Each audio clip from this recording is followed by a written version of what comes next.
afternoon, everyone. Good afternoon and welcome. Thank you all for being here today for this very important meeting as we talk about safety for our city. Thank you, whether you're a business owner, a community member, our media. Again, thank you for coming out today. The mayor is working. She's actually working, passing out some things. I'm going to ask her to come up to open up our meeting and open up this, again, very important discussion. And we'll then hope that hopefully as we have some discussion, we'll open up for a few questions from you all. But please allow us to make our way through what we're proposing as a safety plan for our city. Mayor Vaughan. Thank you. I appreciate everybody coming out today. It's nice to be in person. The last two meetings that we held were virtual. We did choose 3 o'clock because we were trying to accommodate the schedules of those within the hospitality industry, those who this part of the ordinance was going to impact directly. I do know that there is a storm warning in effect, so if we could, I want to have a robust discussion, but if we could also keep our eye on the weather at this time. We started these conversations many years ago for a safety ordinance, and I think we put 2 up in front of council, and they ended up being tabled. So what we wanted to look at we wanted to look at a plan, a policy for establishments that serve alcohol for on-site consumption. And we've said in the past, this is going to be this part of an overall Greensboro safety plan. I think we have a good product to work with. It was just released on Friday, so if you're looking at older versions, they are incorrect. I saw a lot of social media posts today that were highly incorrect. So the city safety policy builds on current practices and relationships while creating a cohesive approach. And this is something very important. This is involving all of the departments that we have here. You'll see code enforcement, neighborhood development, fire, police. Specifically, various city departments would come together to convene the board, which also allows cooperation with law enforcement officers, including North Carolina Alcohol Law Enforcement and North Carolina ABC Commission. These partnerships were leveraged with great success 3 times already this year, further illustrating how coordinated efforts with existing legislation can allow the city to achieve the results we all want to see. And the first 3, for example, on September 11th, an altercation involving several people occurred at Club Tranquillo, resulting in 4 stabbings. On April 14th, 2021, another fight occurred at Tranquillo, resulting in 8 to 10 subjects having to be pepper sprayed in order to end the fight. The Greensboro Police Department immediately and formally requested the revocation of Tranquillo's ABC permits and provided 2 supporting affidavits from GPD officers on April 15th. The emergency suspension happened on April 16th. On July 11th, 2021, an aggravated assault occurred at 117 Sofa Lounge, resulting in 2 people being shot, including a juvenile. Greensboro police officers working with North Carolina ALE reported the incident to the ABC Commission, who discovered inaccurate information had been submitted in support of the original permit. This allowed ABC permits for this location to be canceled in their entirety. The location has indicated an intent to apply for new permits under a new owner, which immediately will trigger requests to GPD to submit opinions about the location and the owner. The Greensboro Police Department will formally submit its opinion asking the commission to deny the ABC permit. On July 11th, an aggravated assault occurred at Lucky Skate Shop, resulting in 3 people being shot. Greensboro Police and NCALE immediately began a coordinated effort to address the violence at that location.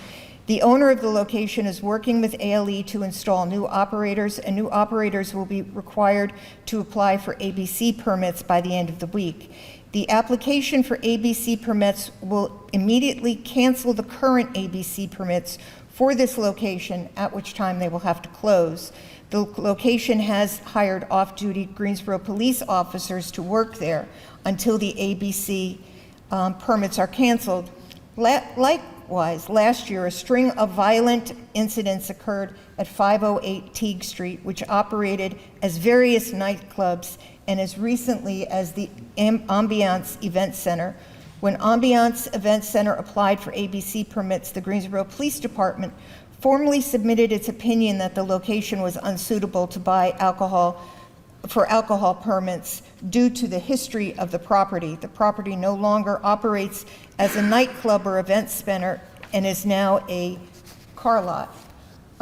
Last week, we circulated what is called a Greensboro safety plan, and this is just phase one of an overall safety plan. And what it does is it brings together different departments of our city when a violent event has occurred. And it, at that point, will trigger a corrective active recommendation. At that point, the recommendation will be to hire or retain additional armed security guards, what nights to have them, possible handheld security, to check all patrons, and to maintain a roster of who's allowed. I'm going to pass this over to Andrea, who's going to go into this in detail a little bit more. But I think it's important to say that we don't want to put anybody out of business. We want to keep people in business safely. We are not looking to put on onerous restrictions or to have small businesses spend a lot of money. We are looking at businesses that have a history of violent acts or where a violent act occurs, and we bring the city in kind of in a SWAT approach with best practices on how they can best run their business and what we can do to enhance the overall safety for our residents and for their patrons. So at that, I'm going to turn it over to Andrea. Thank you. My name is Andrea Harrell. I'm from the City Attorney's Office, work primarily with police and fire departments, but most recently have been working with the mayor and various other departments on putting together this safety plan. I want to introduce a couple people. We do have Assistant Special Agent in Charge, Matt. And I have to introduce people first. Tammy from Greensboro City Council, Nancy Hoffman, and Mary Kay Boothwaiter. Did not want to forget that. That's okay. A few more faces. We do have, of course, our Assistant City Manager over Public Safety, Trey Davis, is here. He can speak to some questions that may come up today. We have Assistant Special Agent in Charge, Matt Stemple, from Alcohol Law Enforcement, seated here.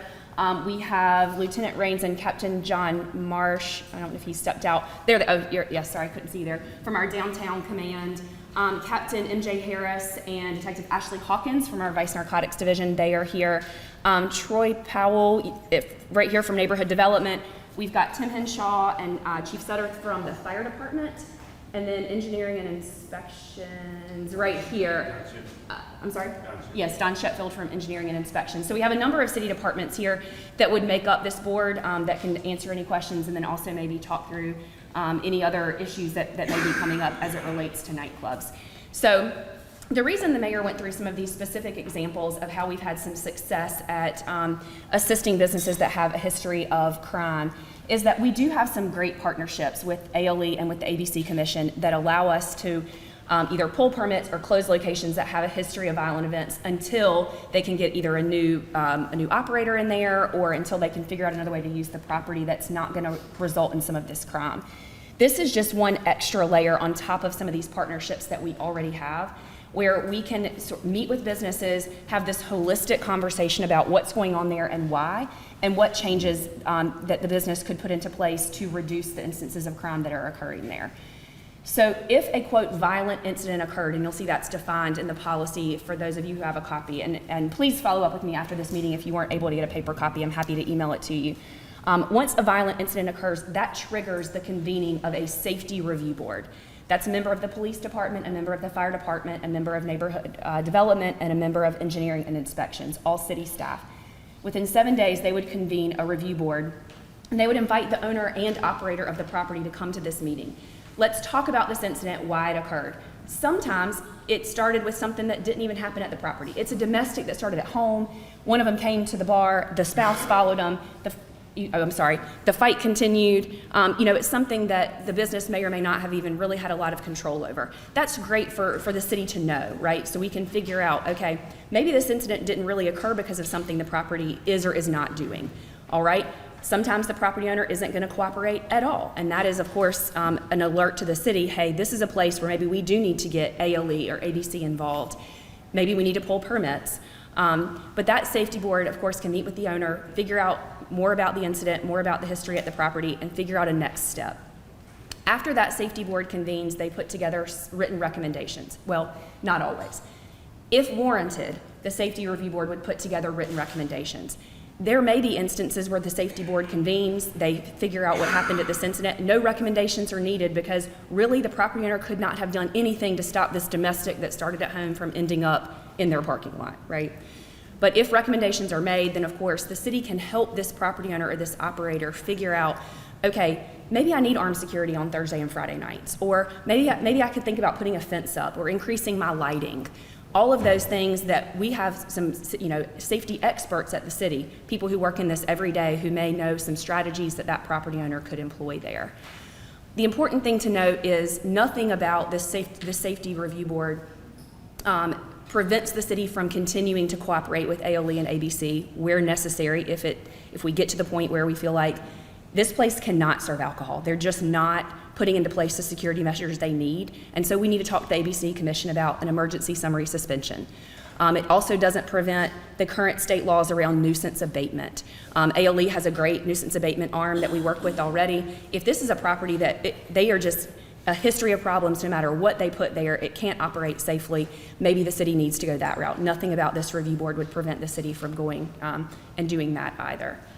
So that's the quick, I will say, I guess in a final point, there are no fines associated. There's nothing that allows the city under the safety review board to immediately close a business without seeking, pulling permits or something along those lines. There's nothing here that is punitive in nature. This is all, again, a holistic, let's work together to make this property, safer if we can, and make sure that these violent incidents don't continue to occur. It's great, particularly with places that don't really have any history there. If we can get out there, the first time something happens, we're meeting with the property owner, putting into place some security measures, then great, they may never have another incident there again, and that's really our goal here. So I can answer any questions, or again, I brought lots of city people that can answer questions. Yeah, and so let me just say that the reason we brought everybody together is not to show you a draft that we plan on just throwing onto an agenda. We really want to get some input. I think that you'll see that this draft is much different from the previous drafts that the city had, and that is because we took your comments to heart. So again, this is just a first draft, and we'd like to get some feedback to see how we could tweak it. I've already heard that they wish that there would be a way to hold promoters a little bit stronger for events that they promote. So at this point, we are going to open the mic. Feel free to come up if you've got any questions, concerns.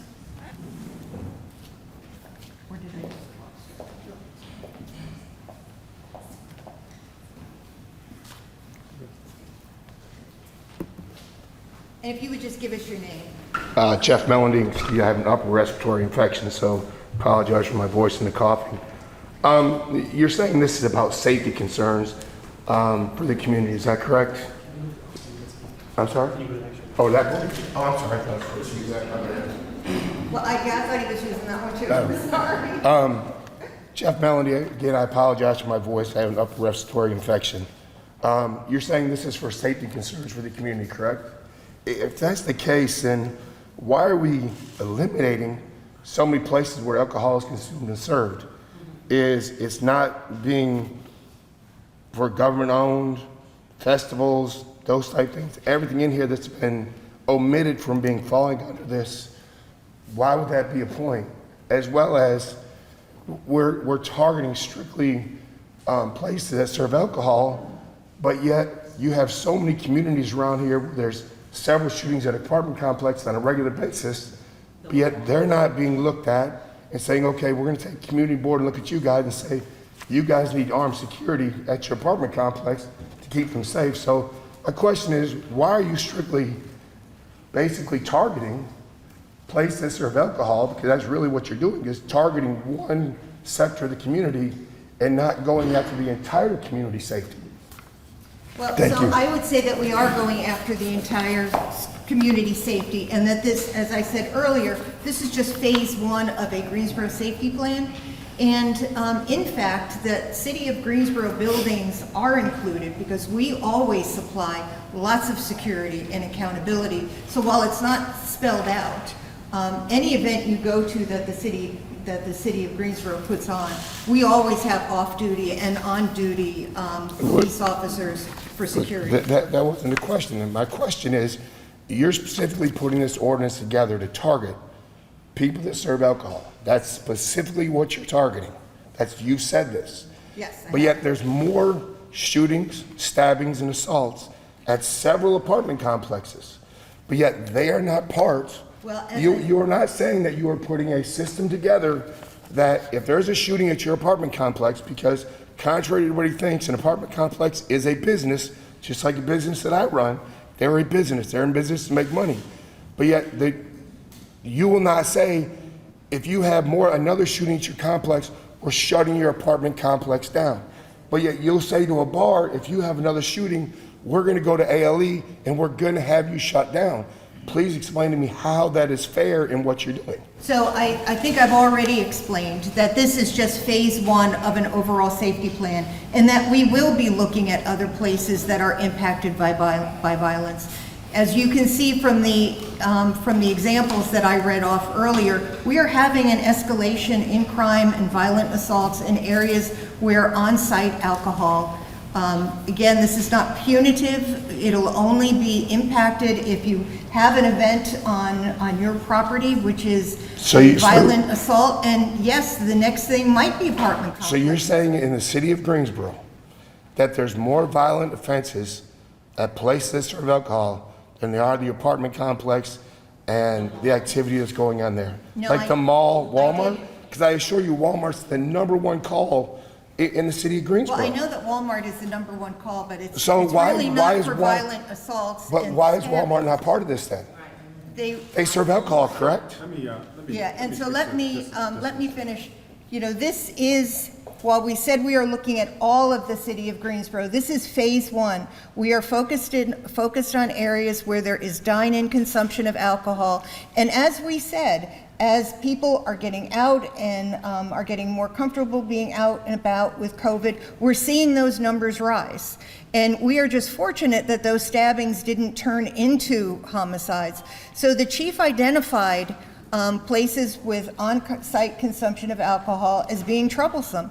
And so we went back and we looked at, over the last few years, what it was we tried to put in place, what worked, what didn't, and then we went out to the stakeholders, like we're doing now, to come up with a draft. We'll have the same discussion regarding another segment of the community, but right now we're having a discussion on. No, and I'm not here to argue. If you have another comment, I'd love to hear it, but it's not going to change my answer. I agree. But in reality, what you're saying is, this is all smoke and mirrors because nothing changes. It all falls down to ALE and ABC nuisance abatement if something goes wrong. This is all smoke and mirrors to make the city look like they're doing something. No, this will actually. Because you just said that you have. Nope. You just said that there's no penalties, there's no fines, we can't shut you down, so it's smoke and mirrors to make it look like the city's doing something when they're really not. Well, no, I would disagree with that. We've just shown 4 incidents where we've gotten ABC permits pulled. Correct, as I said. Yes, So we have not done anything other than we still have the ability for ALE and ABC to be involved, and that's really all the city's doing here is saying, we're going to throw smoke and mirrors. No, we're gonna because provide this- a committee and spend more money on something. This- And if something is bad, then we're still going to request ALE, ABC to get involved. No, what this will also do, it will help us accelerate the nuisance abatement, which is the strongest tool that we have in our toolbox now. And anybody who has looked at a place that has given us issues, knows how hard that nuisance abatement is, but by having this safety plan in place and not having people adhere to it helps us build a stronger case and helps the nuisance abatement case go quicker. And I don't know if... Can I just ask a question back here? You can come up. I just wanted to ask a quick question, something that he was talking about. My name is Tiffany. I'm from the North Carolina Bar Owners Association. My question is, why did you start with the bars and restaurants? Why not target the neighborhoods that are seeing higher rates of violence, the convenience stores, the Walmarts?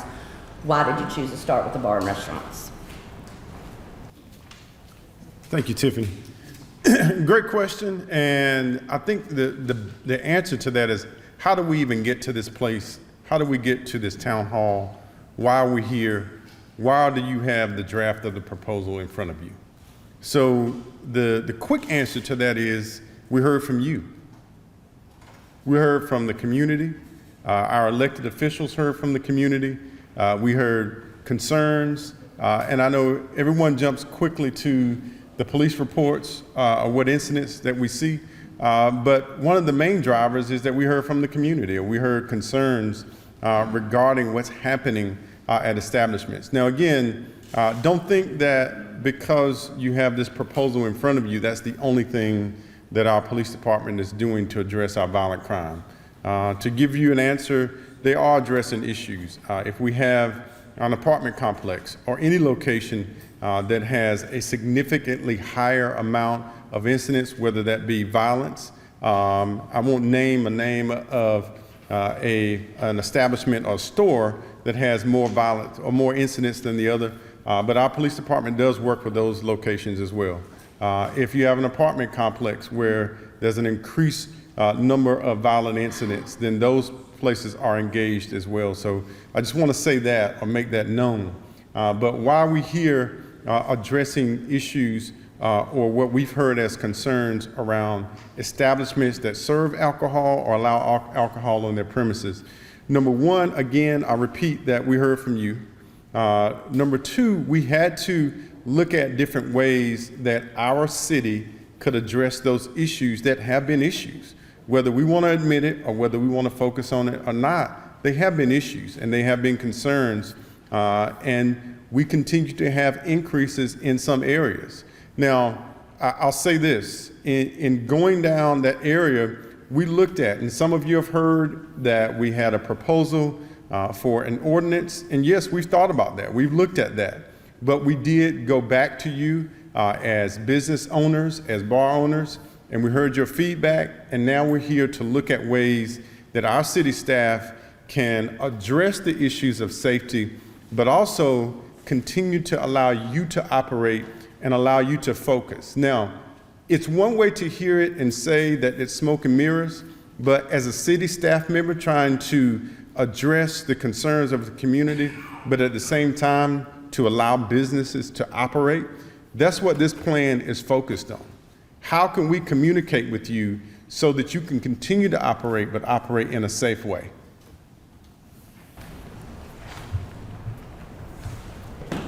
I was actually here hoping to, I care about violent crime in our community. Of course, I was actually here to try and approach a city council member on behalf of another issue, but I do want to contribute. One thing that I was prepared to contribute is that, you know, in New York City, they have the gunfire detection thing. Well, it costs a fortune, I'm sure, but at least the Greensboro downtown, combined downtown area, that's an idea. Another one that I'm very passionate about is community liaison with the police department. And supposedly we have that going on now, but those of us who live in the neighborhoods around here, we know that's, excuse my language, a little bull squat. It's being talked, but it ain't being walked. We need the officers to go out there and make friends.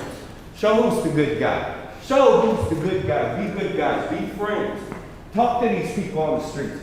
In the old days, they had cards. They'd give you a card, officer. They don't carry cards anymore, do they? I do want to recognize that Councilwoman Sharon Hightower has joined the meeting as well. So what we are looking for are ways that you think we can improve the ordinance. As I've heard earlier, more accountable for what they are promoting. Are there any other suggestions? Of course. I'm a promoter.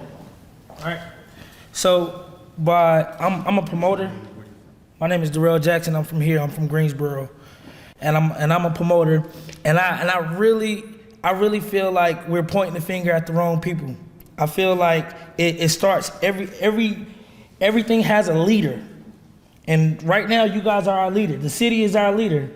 And it's been murders after murders and murders. Rhino Times last year in November wrote about how Greensboro is the dangerous city in the state. We still have those murders on the street. We still have those same guys that's killing people on the streets in our neighborhoods, at those apartments, at those Walmarts, on the streets. And they are making a lot of money. They are drug dealers. So they have a lot of money in the city, and when they want to come to a place that's playing a certain genre of music, they come to that place. We need you guys' help. We don't need you to point the finger at us and close down our small businesses. Our small businesses is what keeps our family fed. Our small business is what keep the crime down. If you want to go back and check, when the city opened back up, we're not number one anymore in those murders. Those people are coming out, and those people are getting out the house. But we have to lock these guys up. We have to do our part as a community, as a city. You guys aren't doing your part either. I spoke with a police officer that came by one of the places I throw parties at as a promoter. He was taking a picture of the club. And he basically didn't know anything. That's why he took a picture of it. And he said, "Oh, I want to know how are you guys a skate shop and a club at the same time? I'm just curious. We having a meeting, and I wanted to have pictures. I want to have proof. I want to have evidence of what was going on in the establishment." I said, "Well, we're fully cooperating with you guys. Anything you want to do, we're cooperating. We're here. We want you to come in, take a look. You don't have to take pictures from the outside. Come in the inside, take pictures. Let's do it that way." And I said, we're at the highest tier when it comes to paying police officers to come out and watch us. I said, "Why do you feel like you guys won't come help us?" He said, "Why do you feel like it?" I'm going to tell you why.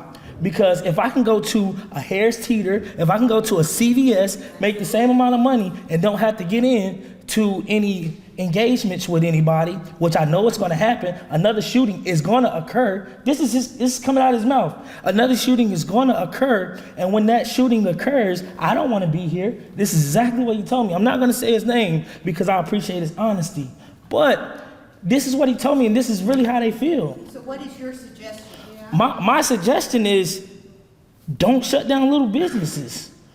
I'm suggesting this. On this, these are things that help shutting down these little businesses. No, those are things that tell you that outline how you can be safer. Right. And, to follow those things to keep your business open. Most of these things are going to help us not be able to afford a budget and eventually shut down, just like you would if we had a shooting, instead of coming in and doing a proper investigating and locking those guys up and not allowing them to come back. Because, to be honest, we may have had the same person come twice to do the same thing he did. So if you guys step up and you helped us out, we wouldn't have to go through these, which is expensive.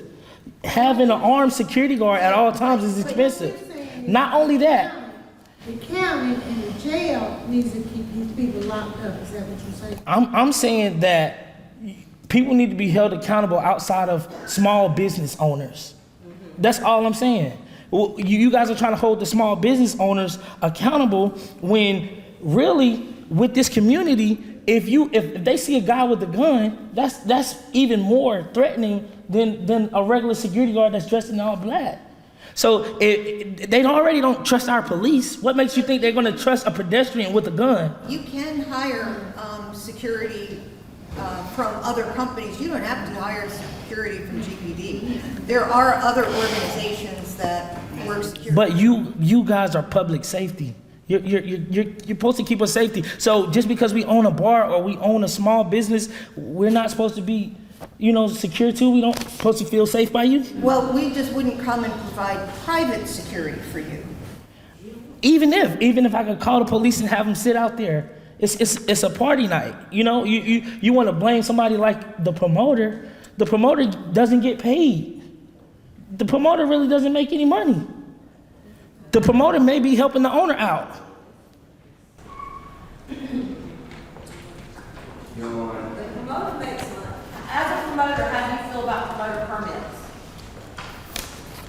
I've seen other places do it, like Myrtle Beach, stuff like that. I feel like do what you have to do. I feel like if you have to make the promoters do paperwork and stuff like that, but holding them accountable, giving them owner rights, I don't think it's okay. Like, we're gonna get charged if we help our owner out with the party. There's nothing in that document that says anybody would get charged. I'm just answering her question. Well, I mean, my question is. I don't wanna go off topic though, man. If the bar owner, if the bar owner, as a bar owner, I'm a bar owner myself. Okay. I have to have business insurance, I have to have a business permit to do business in the city. Right. If Do you use promoters, man? I do not, because I don't. You can never understand a bar that use promoters if you're I not. absolutely can understand that. Yeah, but my question is, why should the promoters be exempt from getting permits? Just like any other festival or any other business that runs in the city. If I do a food truck festival outside of my business, I have to go to the city and apply for the proper permitting procedure. I have to get an insurance policy that names the city as the additionally insured, and I have to show that I have proper security for the number of people coming. So why should anybody else doing business in any city be exempt from that? Well, and this is the kind of feedback that we're looking for, especially in a larger group. And I know that, you know, promoters we addressed a little bit initially. I mean, if we've got to go deeper, if that is what, you know, bar owners think. Tiffany, I know you're chair or head of the North Carolina Bar Owners Association. That's an important voice, which is why we're bringing a draft out and not saying, this is what we're going to put on the council schedule to vote on. That we wanted to make sure that we had input from people who were impacted. And I think, let's not miss this, and I think this is a great conversation because we see the dynamics in night or establishments that serve alcohol, the difference between a bar owner and a promoter. And so as city staff, what we're trying to come up with is a way to be fair to everyone.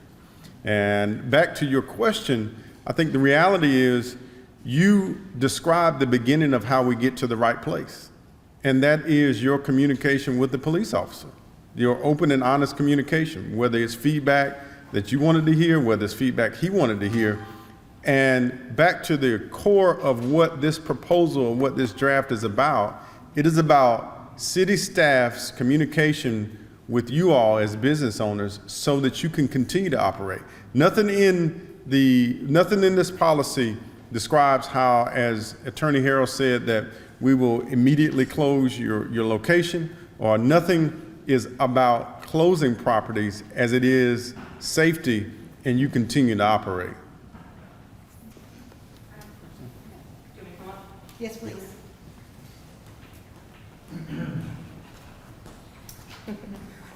My name is Jessie, and I own a bar in Greensboro. And I guess my main question to you guys would be is like, what incentivizes businesses to want to work with cops at this point? Because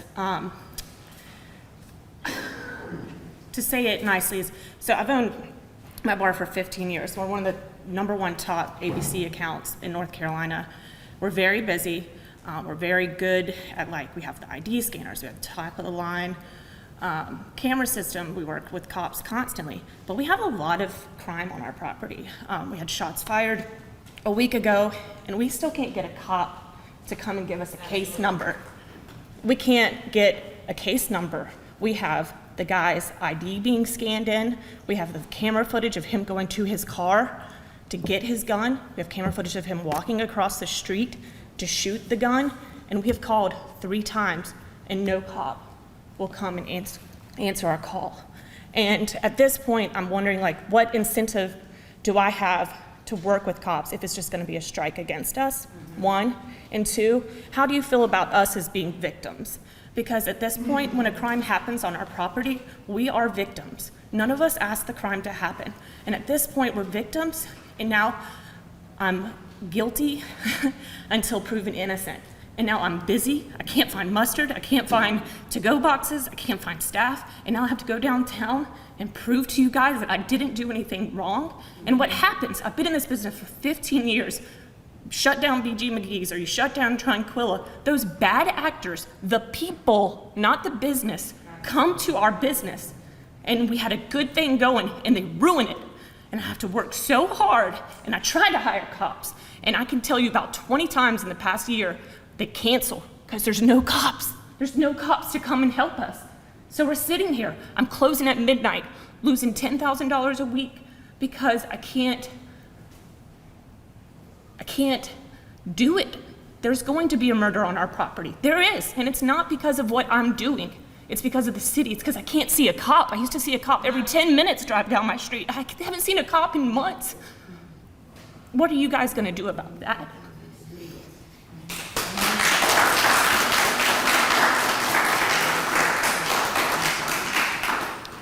Thank you. And again, as I described, that story is what got us here. How do we find a way that we as city staff, not just the cops, not just the police department, but city staff overall can communicate with you as businesses to close that gap? So I'm gonna take this moment to introduce Captain Harris and Detective Hawkins. If you all could just come up for just one moment. I'd like for this plan or this proposal to be an opportunity that you do have a point of contact, like a consistent, centralized point of contact with our police department. I'm gonna let them introduce themselves and just talk a few minutes about the line of communication they'd like to open up with you all. Hey, I'm Captain Harris. I'm sure I'll do the bulk of the talking. This is Detective Hawkins. Hey, Detective Hawkins. We both work in Vice Narcotics. I'm the captain over there. And in listening to your discussions and especially your concerns, ma'am, what we plan to do out of Vice Narcotics is open that line of communication that Assistant City Manager Trey Davis is talking about. And we're going to create a special email for ABC establishments to email those concerns. If you have those calls for service or you have those shots fired and you need a place to report if we're busy and we didn't show up, for whatever reason, I apologize for that. But we're going to have this email set up so we can get those concerns and we can start to filter through those things to help you guys out. And not just for the concerns, but if you have any ABC related questions, we work hand in hand with ALE. We have an ABC task force within the Greensboro Police Department where we have specific amount of officers on Fridays, Saturdays, and Thursdays, Fridays, and Saturdays that work ABC establishments. And that would be a resource to you all as well. So what we plan to do within the coming weeks is we're going to have a Zoom meeting so we can filter this information out through the community. We have contacts with most of the city bars, so we'll send an email out with that Zoom meeting request, and that way we can all get on a meeting. You all can receive that contact information and we can get this thing going as another arm of assistance for you all, because we do understand that things are happening in your lots. And the other thing that we're fighting is a shortage, and sometimes we can't respond immediately, and when we come, we understand it is over. But we do understand that some of your bars have the technology that can help us solve crimes, and we do need to get that information. So that's another thing that we plan to do from the Vice Narcotics side of things to help the ABC establishments out. And again, my name is MJ Harris, and if you need any particular information from me after the meeting, I'll stay for a while and we can converse and do what we need to do to get you guys some help. I want to just, one other thing. You mentioned that if something happens on your property and you call it in, it's a strike against you. The whole reason to sort of have these open lines of communication with individual establishments is that if I run calls for service for a location, that is going to tell me any call that came from that location or that reported it occurred there. Sometimes that doesn't look great, right? But then I sit down with a bar owner and they're, well, this happened across the street. I saw them come over here. That didn't even start here. Those open lines of communication help us show the community, okay, look, we realize this whole area is having some issues. Here's what we as a city can do for this whole area. We can talk about more lighting, more maybe city security cameras, things that the city can do to help. We really are not trying to put all of the onus on businesses. We're not. We just want to open those communication lines to figure out how can you help your business? How can we help your business? How can we help the area your business is in? Okay. So the thing about that is, so we had shots fired, and then this was not on a Thursday, Friday, or Saturday too, I should mention. Sure. And then yesterday at 3 p.m., we had a crazy customer scale our fence, fall and break her leg. You know, so she left an EMS. All of this is happening, and then that's enough. We spent all day looking at camera footage. Our manager had to go to the magistrate's office and file charges against her for a simple assault. And all this is going on. Like, I don't have time to constantly go down and prove that I'm innocent. And then the shooting that happened literally a block from us the other morning, where cops were parked in our parking lot with shotguns trying to find the criminal that shot the person at the convenience store. We worked all day with the cops to try to find that. And we have another business down the street, another restaurant, right, that has been gravely affected by the crime on Spring Garden. And that business, our cameras just happened to go out. We don't know. We have top of the line cameras, like a file server or something messed up. And we could have gotten the cop, we could have gotten the license tag of this car that left for the cops. And then I'm just like, well, what happens if somebody from the bad actors across the street that has zoning for 160 people with 0 parking spots that use our parking lot have another fight like they do every night and bring it onto our parking lot, shot or someone gets killed in our parking lot, and then my cameras just happen to be down. Then do I get in trouble for it because I can't prove my innocence when I'm innocent? No, and this is not about, it's not about proving innocence. Again, it's just a discussion. Hey, this happened. What do you know? What can you do, if anything? What can the city do, if anything, to try to help what's going on, if there are a string of bad incidents that happen at a location. And sometimes there won't be. Again, you may have like a one-off at a place that doesn't generally have incidents that occur like this. You have that discussion, okay, here's what we know, all right, probably nothing more that we can do here because the business is doing everything they can do, the location's generally safe. Great meeting you, great opening this line of communication, and then everyone goes, their separate ways. But I think the discussions, I'm sorry, go ahead. Sorry to interrupt, but to carry on to that. So I'm in the same business with my wife here. So say something happens, it triggers. We go down for all of your recommendations, right? So if we do something wrong and something happens, then that victim can sue us as an establishment, sue our insurance policy, whatever they want to go after. If you guys provide us these recommendations, now are you guys putting yourselves in between us and the victim that can actually sue us and putting yourselves on the hook? Because what if your recommendations don't work? What if we say you need 2 armed security guards and 3 people get killed 2 days later and your recommendations weren't enough? And now when those 3 people go to court, those attorneys are going to say, well, these were the recommendations that were given. And are you guys liable for that as a city? And if not, just say you give us a recommendation, or you give a place a recommendation that couldn't afford it because it's not legally binding that you can recommendation. Say they don't have those 2 armed security guards, somebody gets killed that night. Now that victim is able to point at the bar and their huge insurance policy that they have to carry by law, $1 million minimum, and they're able to say, well, the city recommended them having this. They didn't do it because they didn't want to go out of business or kill 20 of their jobs like us. This could easily kill 20, 25 of our jobs. So, sorry, I'm getting myself together.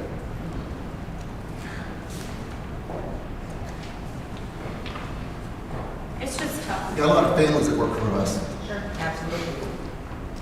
All right. I think about their babies and their children on the way.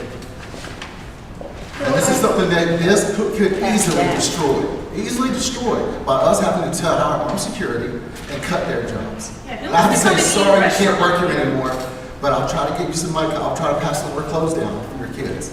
So, Okay?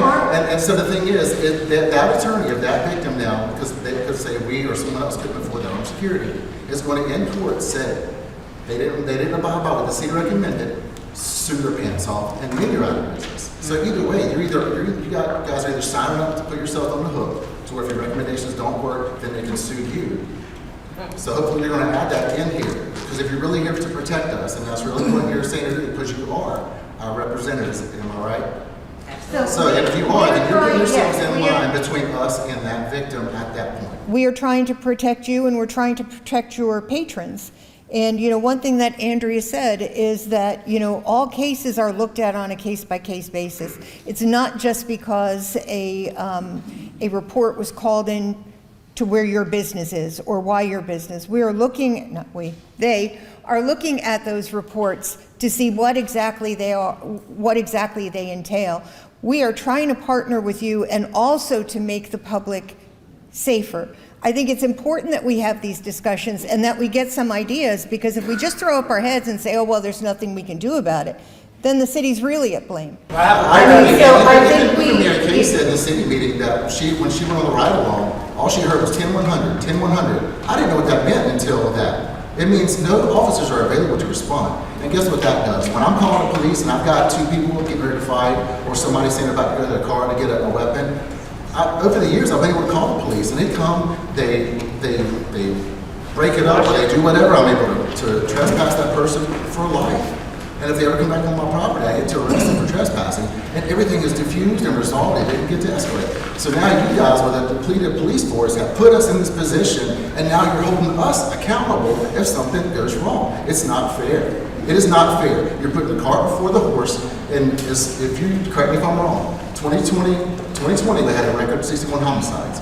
2 of those were traced back to an establishment that sells alcohol. Why do we come to the top of the surface to blame? Because you could just see from the incidents that I read, but what they are, an aggravated assault, sometimes there's a very little difference between an aggravated assault and a homicide.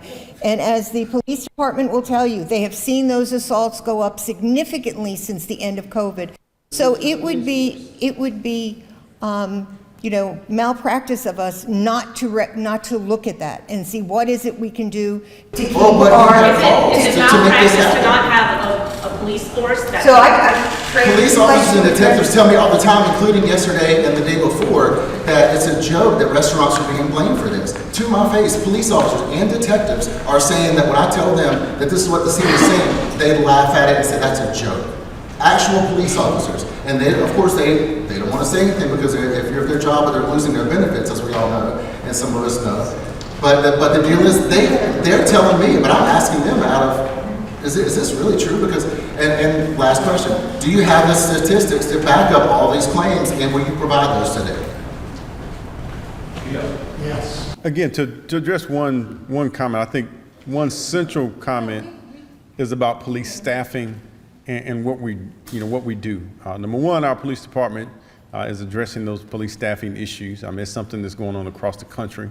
But one of the things that we're trying to do with this and the 2 police officers that I just introduced is trying to close that loop in the best way that we can. So we're not going to address the response times just with that. But we can open the lines of communication so that we can address as many of the issues that we can. When she said something about partnership, I want you guys to really have a partnership because everybody, you 3, I don't think you can name 2 restaurants or bars that you've been in this crowd. So you guys really need to partner up with us, so because we know what's going on. You guys, I don't think you guys have been here. I don't think you guys have been to any one of our establishments, no matter what our color our skin is or the genre or anything. I just don't think. Yeah, I would love for somebody to come and just work a weekend and see what we have to deal with. I challenge you. I mean, it's hell on earth. Just what's out there. Just to be safe. To give real input. And 100% of the time. Instead of stop guessing, Hey everybody, my name is Drew Walford. I own Chemistry Nightclub off Spring Garden Street, and I'm also on the board of the North Carolina Bar Owners Association. First of all, thank you all for coming out here. Thank you. I think you're the only promoter I've seen in any of these meetings. I think it's great. To follow up to what you just said though, I have to put the blame somewhat on you guys too if you don't have a relationship with the city, because I do. Every city person in here I think knows my name and probably cringes when they see my number come up. I call them constantly, hey, I need to get a tent permit for Pride. Oh, Mr. Wofford, your tent's 8 feet. It needs to be 10 feet from the building. Well, girl, we did it for the last 8 years. So what I'm getting with is that, we have lines of communication with the city already. And we already have 5 different establishments that come in our business. I've got the fire department that comes in and does, annual inspections. I've got the building inspection. I've got ALE, Greensboro Police Department, and ABC. I think it's a testament to the 5 organizations that we already have that when there is a violent incident, you can pull their permits in less than 24 hours. I don't really know, I came into this excited because we do have an issue on Spring Garden Street that we need to address. And I said, I think it's great that we're bringing this back up. We do need to figure out why Spring Garden Street is becoming a hotspot again. When I'm driving down Spring Garden Street to go to work and there are people doing donuts or dancing on the hood of their car, that's abnormal. I haven't seen that before. I don't know why people are doing that, and we need to address it. I think also a lot of this does have to do with when you shut nightlife down for an entire year, people need to get out. They forget how to drink alcohol again. They forget how to behave. I think we're also quick to pin this on an industry that, as I just said, we're closed for a year. All of us didn't have jobs. We weren't making money. We were closed for a year while everyone else was open. I don't know why we're the first to be targeted for this. I can't answer that. But people haven't been in our establishments for a year. We're just getting back open. People are trying to figure out how to go back out. I like to think that this is going to calm down again like it was as people start to remember how to behave and they go out. But it also is a big issue when I put in for off-duty police officers and I can't get any of them to take the call. I have done that multiple times for events and they can't come. I've also called the police department and it's taken 20 or 30 minutes for them to respond because they don't have any available officers. And that's really not going to help. I applaud the city's effort. But I don't want to just completely attack you guys because I feel like everybody's just, I applaud us for coming together, for all of us trying to work on this, but I think we need to go back to the drawing board and start over. I'm frustrated that really none of the input from the North Carolina Bar Owners Association shows in this. I think that the first step we need to look at is promoter permits. I am a bar owner that does actually do promoters, and it's very hard to find a promoter that's vetted, that I know can run a safe event. I think if we have promoter permits in place that are held to the same standards as business owners, and I can say, look, they've got a business license, they've got all their ducks in a row, they are a good promoter, that will cut out a lot of the bad apples. Because right now you've got somebody who will go to a good business who hasn't had problems. When you've been closed for a year and you haven't been able to pay your rent and you've got 9 months of back rent, you've got to do whatever you can to make a buck. So whether you're going to go through a promoter, whether you're going to have a late night crowd that you wouldn't normally have at your venue, or you're going to go out of business, it's all the same at this point because we're just desperate and we're trying to survive. But we just got to go back to the drawing board because I don't think this solves anything. I think that this is just going to put one more level of bureaucracy on top of the 5 departments that we already have, that we're already working with. And I circle back to, you had a shooting at Tranquillo, in 24 hours you pulled the permit. What we have is working. I just want to answer this question. Where I do my business at, I'm hired. So any promoter that we have is hired. We don't do any outside promoters. We only do hired promoters. Gotcha. So maybe you need to hire a promoter instead of just going with any promoter.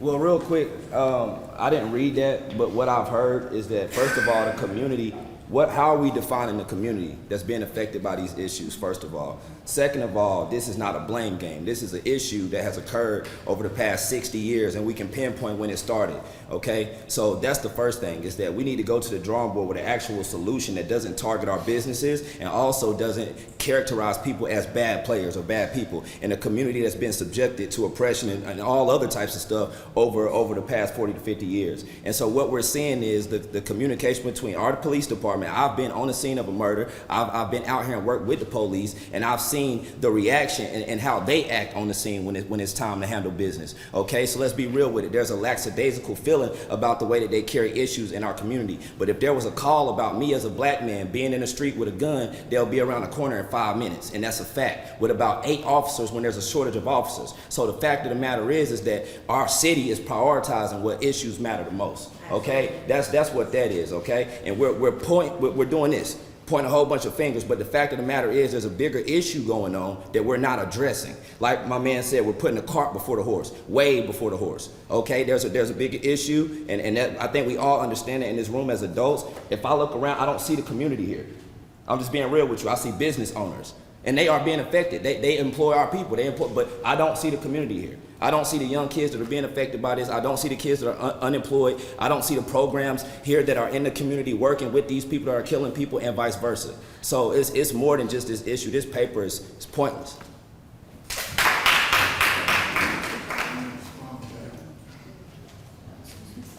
I have a question. First of all, I'm not in the bar business, so I'm in the construction business. So totally different world. But I'm assuming that this is just a draft and not ready to go to city council yet. Is that Yes, as correct? we said a couple of times, the mayor said it's just a draft we're working through.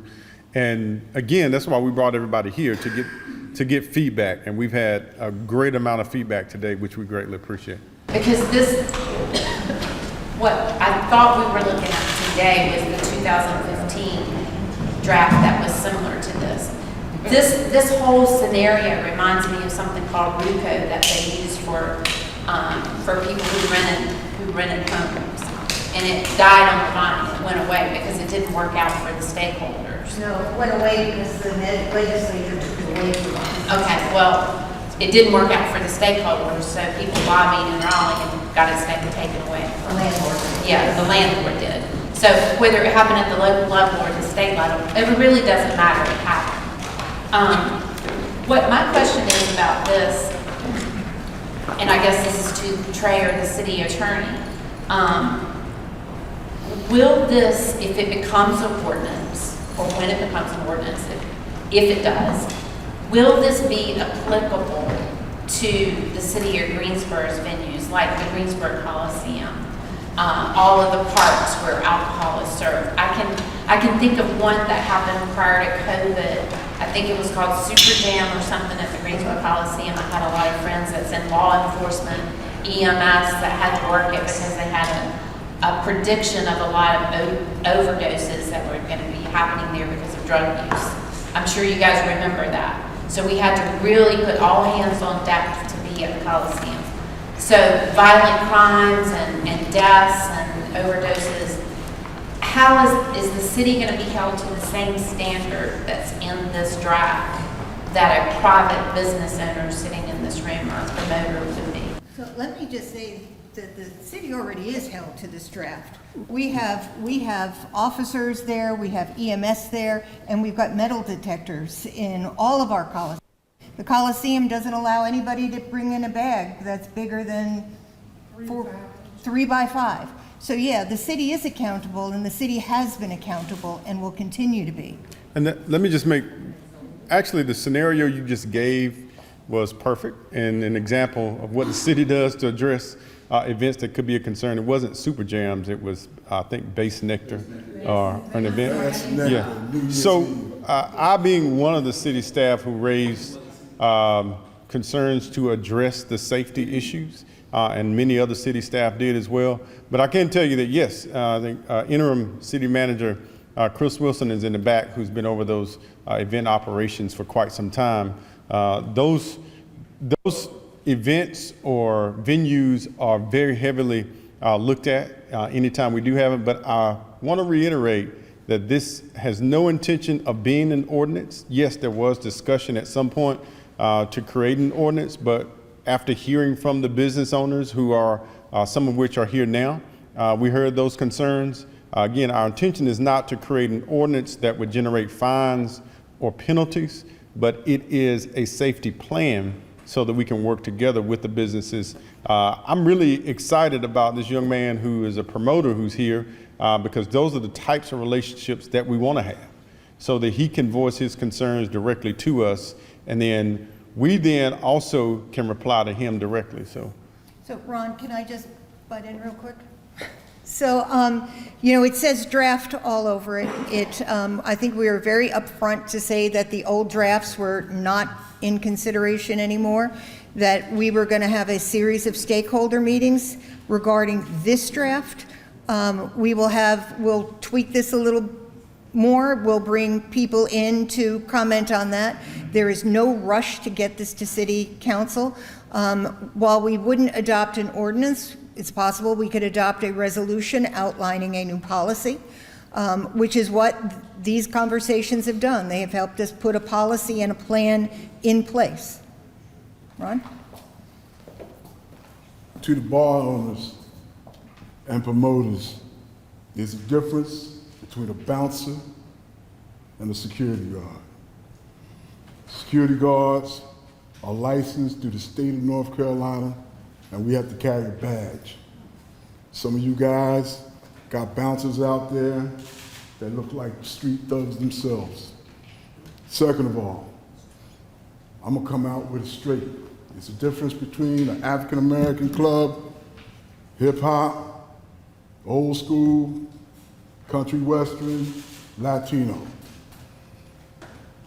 Some of the hip-hop clubs promote gangsterism, shooting, disrespect to women, and they promote violence.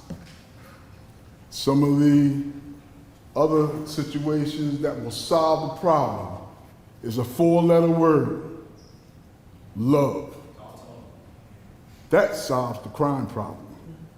That solves the problem among the races and the people. We need to teach that to this young generation, because evidently it's our fault. I've been a promoter for 30 years in this town. I promote gospel music, quartet gospel music. I don't have that problem that y'all have. I serve meals, I don't serve no alcohol. The entertainers come in there, they're respectful. They come with a decent dress code. They understand what love is all about. Base nectar, somebody brought that up. I worked security that night. New Year's Eve, it was a disgrace. When the show was over with, if you open up the door to let them out, the marijuana smell will hit you coming out the doors that will knock you out. And the young people were falling down at our feet. And some of them we had to revive. There was no transportation for them to go back to the hotels. They walked from the Coliseum to all the hotels up on 40. The city has to stop promoting these type of events, especially the ones that create violence, and especially the ones that disrespect women and cultures and people. Amen. That's the bottom line. This is not a police issue. This is a community problem. You and I, we have to take responsibility. It's our kids that's out here in the street, their friends. Spring Garden Street is all college students. None of us is out this time of night because the drive-by shootings that are happening are young people thinking they want to be hit. Think they somebody, want to be somebody important. Well, who's teaching them this? We are. We are allowing these young people to run wild. Now, we need to put our foot down. Everybody here has someone that they know that is perpetrating these crimes. So another thing that has come up, thanks Ron, another thing that has come up is lights and camera. And we are in discussions about getting better lighting and brighter lighting, changing to the LED in areas where we have noticed to be hot spots. Along Spring Garden, we are asking for better lighting. We are looking at a camera system because I think those things are necessary. As we said, it has to be a partnership with the city. So we are reaching out areas that we can enhance the safety around it. I do want to see if there are any other comments, suggestions on how we can improve this. How often is this conversation happening? Like this, is this a... Well, so this was our first discussion on this draft. We had 3 meetings about the old draft and what people wanted to see coming in. So we came up with this, and it's been open to everybody. And we had them at different times of the day. We had today from 3 to 5 because we thought it would be the best time for the hospitality industry since they usually work evenings. So we wanted to make sure that we get their input before we do another draft. So there will be another meeting, probably an evening meeting where you can bring more of the community that you were talking about. Because what we're looking for are suggestions and not, I'm glad you brought up the other ideas because it's not suggestions just around alcohol. It is around apartment buildings and streets. I mean, we are looking at policing in a holistic approach. I think the chief, his command staff, our officers are doing a really good job. And they do have limited resources, but we know that there is another class that's getting ready to graduate, which will put more on the street. We want to get the best officers that we can build community relationships with. You know, if you are concerned that there aren't officers who can work off-duty hours, there is still North State and East Coast who are security firms that you can hire their security. They don't need to be GPD officers. And there's nothing in this plan which requires you to run out and make any investments. I'm sorry to hear about the feedback that you got and that, you know, it's been 3 days since you lodged your concern, and I guarantee you're going to hear from somebody because we have to do. So we've got to do better than that. I recognize that. If we expect you to do better, we have to do better as well.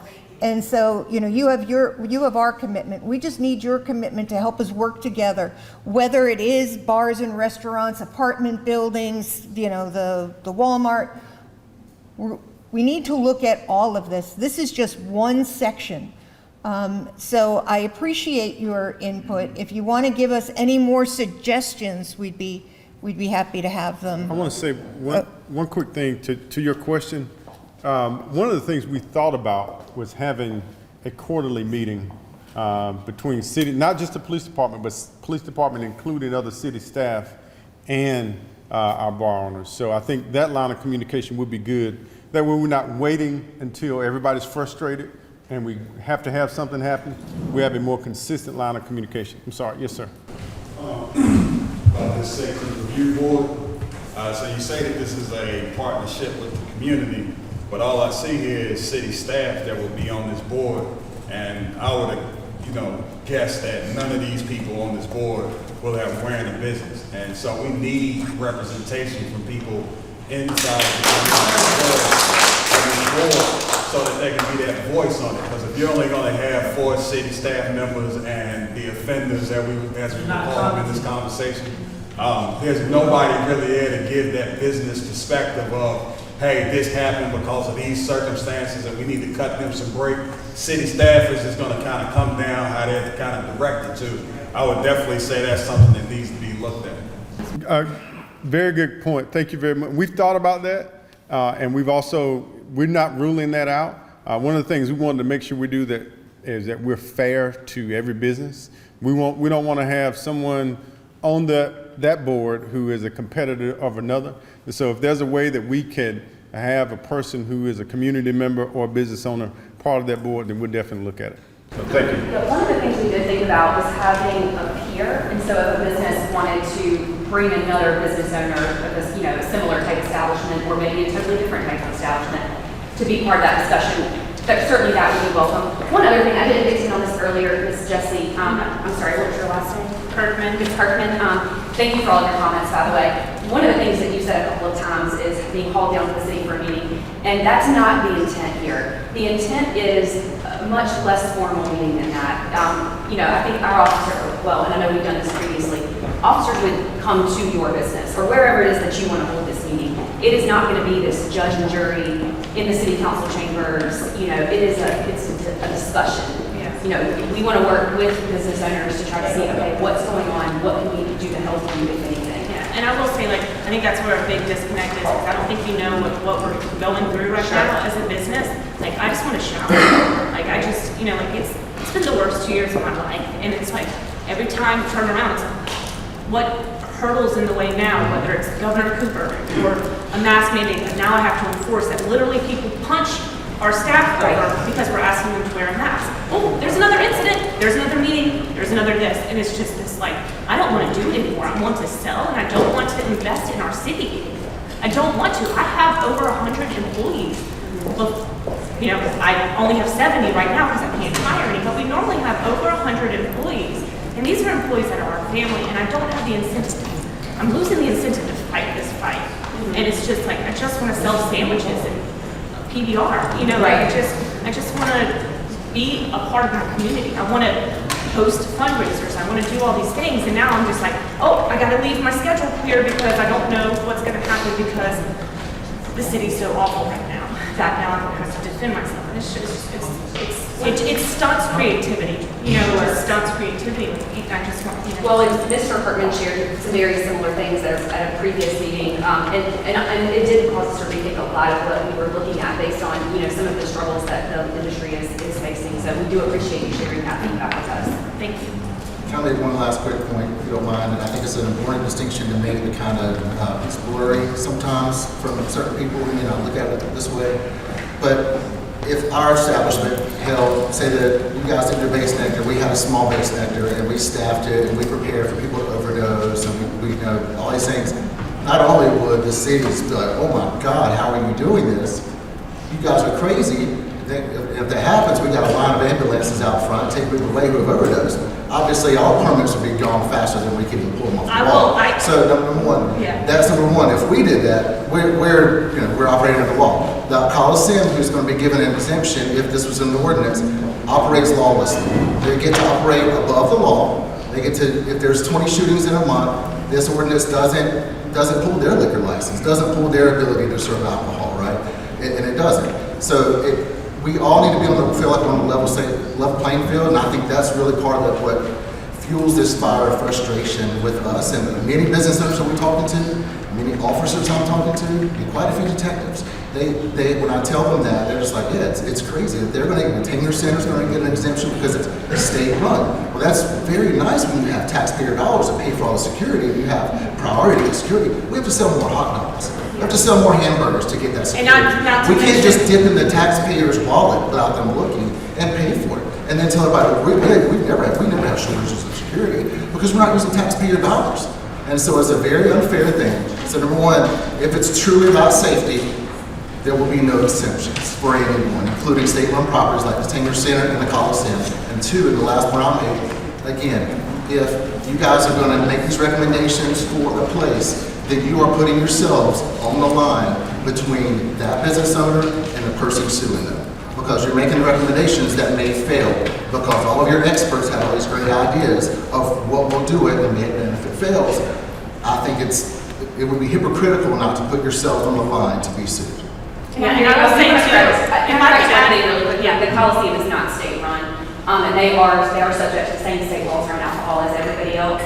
In fact, I recall a year or two ago, the Coliseum had some alcohol advertisements that were up and state. So I mean, they don't get exemption. In 2015, they got an exemption, correct? I'm sorry? In 2015, they were given an exemption, correct? And state-run properties. For the ordinance in 2015. State-run properties were given an exemption. So that would, it's city-run, it's not state-run. Or city-run, but government ran. We're not looking at that 2015 ordinance. But were they, I know that, but were they given an exemption? I don't know that, I don't recall, it never went through. It's pretty, a quick Google search will tell you. But we're not talking about that. I know we're not, because it brings up the bad parts of it, and that's why it was shelved so quickly after you guys voted and passed on it. And Mary Kay, thank God for her, she was the only one that voted against it. Which is The why. only one. Which is And why. I've never forgotten that. I'm gonna tell her right now that I appreciate her standing up for us, because that was like one little light in the darkness for us that I'll never forget. The following will be exempt. Number one, uses activities, facilities owned or operated by any federal, state, county, or local government agency or government-sponsored entity or events issued a special use permit by these entities. That is number one under exemptions. And I would say, we get a lot of problems from the Coliseum. That base night tonight, I can pull up the incident report. Well, We had people in our bathroom. We should not have. We should not have. Oh, base night, what about the beer festival this weekend? Where I had people passed out under my patio at Freeman's, pissed all over themselves. Right. I mean, You guys let them out, it's like, they're really dead. We have to turn them away at our front door. So we're gonna have to wrap this